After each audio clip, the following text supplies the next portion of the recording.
Kung kaya't dito sa aming petisyon na tinulog sa Korte Suprema, sinasabi namin itong proceedings na ito ay paraan lang para pagalitan kami o patahimikin. Nakita naman namin kung anong ginawa sa mga resource persons ng mga Quadcom, ng Quintcom. Nakikita natin na kahit labag sa sarili nilang rules na 10 days lang ang detention ng isang na cite for contempt, ay nagtatagal pa rin ang kanilang mga resource persons. Nakita namin sa ibang mga hearing nila ang marahas na pagtatanong at kadalasan sa halos kawalan ng respeto, lalong-lalo alam namin bilang mga ordinaryong mamamayan,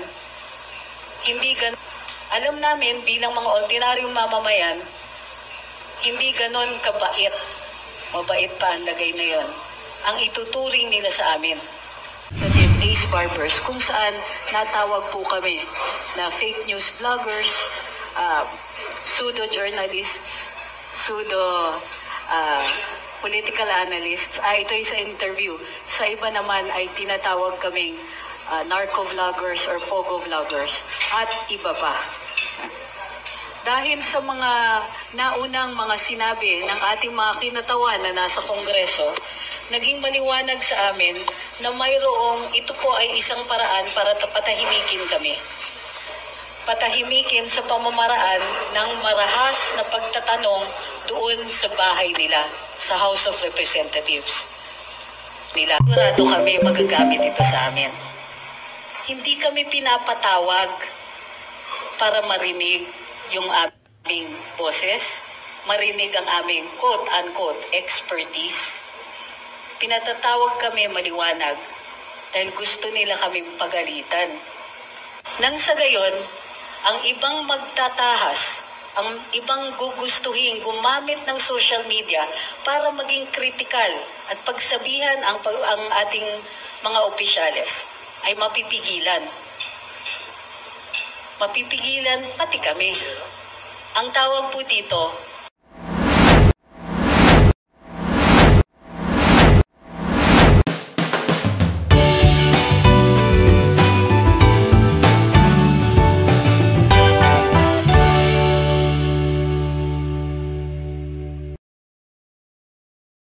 so magandang hapon sa inyong lahat. Ako po si Trixie Cruz Angeles. Isa po ako dun sa mga binigyan ng imbitasyon ng Kongreso, ng House of Representatives sa isang pagdinig di umano'y ukol sa fake news. Bago nito, mayroong mga privileged speech si Representative Ace Barbers kung saan natawag po kami na fake news vloggers, pseudo-journalists, political analysts. Ito ay sa interview. Sa iba naman ay tinatawag kaming narco-vloggers or pogo-vloggers at iba pa. Dahil sa mga naunang mga sinabi ng ating mga kinatawan na nasa Kongreso, naging maliwanag sa amin na mayroong ito po ay isang paraan para patahimikin kami. Patahimikin sa pamamaraan ng marahas na pagtatanong doon sa bahay nila, sa House of Representatives. Kung kaya't naisipan namin na panindigan ang aming karapatan magsalita at paparusahan o papagalitan sa mga sinasabi namin ano pa ang saysay ng kalayaan magsalita at magpahayag. Pinaninindigan namin to dahil ito ay garantisado ng ating saligang batas. Kung kaya't nigan namin to dahil ito ay garantisado ng ating saligang batas. Kung kaya't dito sa aming petisyon na tinulog sa Korte Suprema, sinasabi namin itong proceedings na ito ay paraan lang para pagalitan kami o patahimikin. Nakita naman namin kung anong ginawa sa mga resource persons ng mga Quadcom, ng Quintcom. Nakikita natin na kahit labag sa sarili nilang rules na 10 days lang ang detention ng isang na cite for contempt, ay nagtatagal pa rin ang kanilang mga resource persons. Nakita namin sa ibang mga hearing nila ang marahas na pagtatanong at kadalasan sa halos kawalan ng respeto, lalong-lalo. Alam namin bilang mga ordinaryong mamamayan, hindi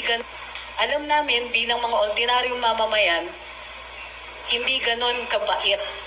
Mabait pa ang lagay na yon ang ituturing nila sa amin. Aware din po kami na masakit ang kritisismo, ang pagsasalita at pagpapahayag namin. Ngunit alam namin na ito ay karapatan. Ang kalayaan magsalita at magpahayag, ang isang purpose nito is precisely that, para ma-check ang pagmamalabis ng ating mga opisyalis. Para ma-check ang pagmamalabis ng ating gobyerno. Sa araw na ito, alam namin, tuloy-tuloy ang pagdidinig doon. Isang ehemplo lang po yun na aming pinupuntirya. Korupsyon, pagmamalabis, pagwawalang pagsisay sa ating mga karapatan, o pagpapastos, paglalapastangan sa aming mga karapatan, tayong lahat. Marahil kinatatakutan nila ay yung tilamesa. Hindi po namin kasalanan yun. Kadalasan nagkukomento lang kami at nagpapahayag ng aming saloobin. Madalas yung saloobin na yun ay galit. Galit sa mga pangyayari sa mga panahon ngayon. Dahil pumunta sa imbitasyon, imbis na pumayag at tanggapin ang imbitasyon ng Kongreso, ng House of Representatives, sa Korte Suprema at nag-file ng aming petisyon. Dito sa petisyon, sinasabi namin, at liwanagin ko lang hindi po ako yung abogado dito, petitioner po ako. Dito sa aming petisyon, sinasabi namin, itong hearing, itong inquiry in aid of legislation, itong proposed na legislation nila, pareho yan. Ang pagdidinig ay isang pagalitan kami, posibleng pahiyain kami, posibleng i-detain kami bilang paghihiganti sa mga sinabi namin. Ang pinopropose nilang batas, maliwanag, labag sa saligang batas na nagsasabing no law shall be passed abridging the freedom of speech. Itong pagtulog namin sa Korte Suprema ay isang paraan para paglabanan namin ang lumiliit na espasyo para sa ating demokrasya. Matagal na tayong hindi ganito, point out ko lang. For a while, ini-enjoy talaga natin ang malawak na pagkakataon na binibigay ng social media sa mga katulad natin, ordinaryong mamamayan, na nakahanap ng boses, na bigyan ng pagkakataon na mapahayag ang saloobin. Ang ginagawa po ng House of Representatives ay nananakot.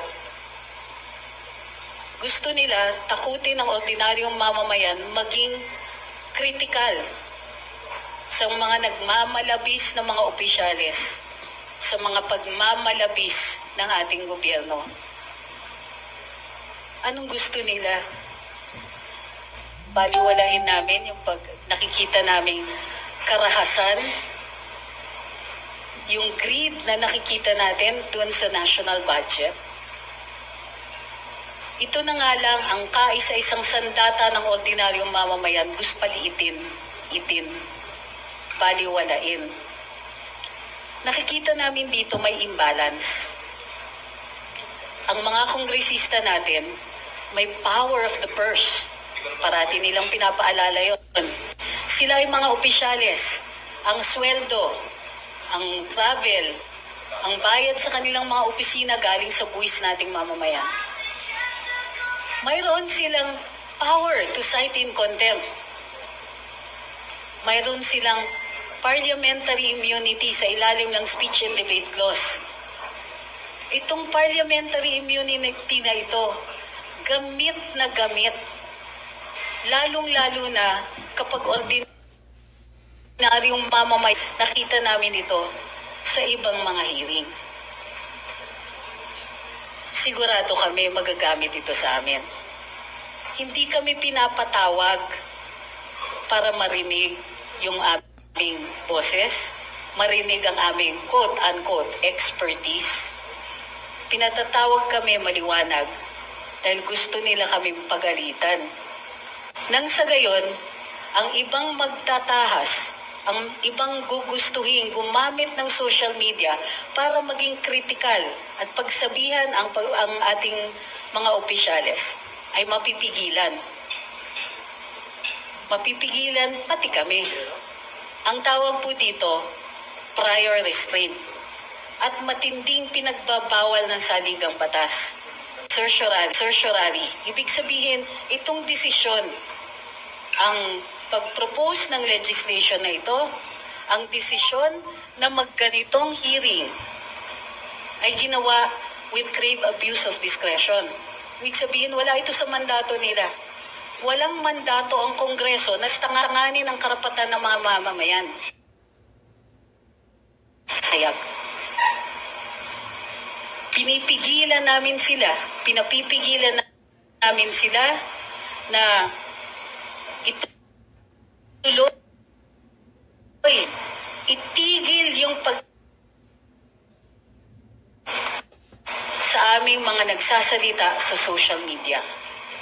At tapusin ito.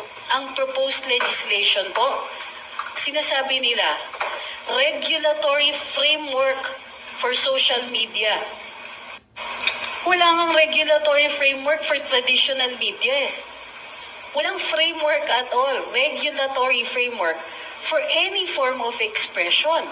Maliban lang dun sa classification na ginagawa natin for movies and television and radio. Wala tayong board exam para sa mga vloggers. Wala tayong paraan para mag-decide kung sino lang ang pwedeng magsalita at magpahayag. Ginagarantiya ng saligang batas na ito ay para sa lahat. Kahit hindi kami congressman. Ang prayer is itigil ito, itigil ang pananakot, itigil yung mga aksyon na nagbibigay takot sa ibang tao na magsalita at magpahayag. Naway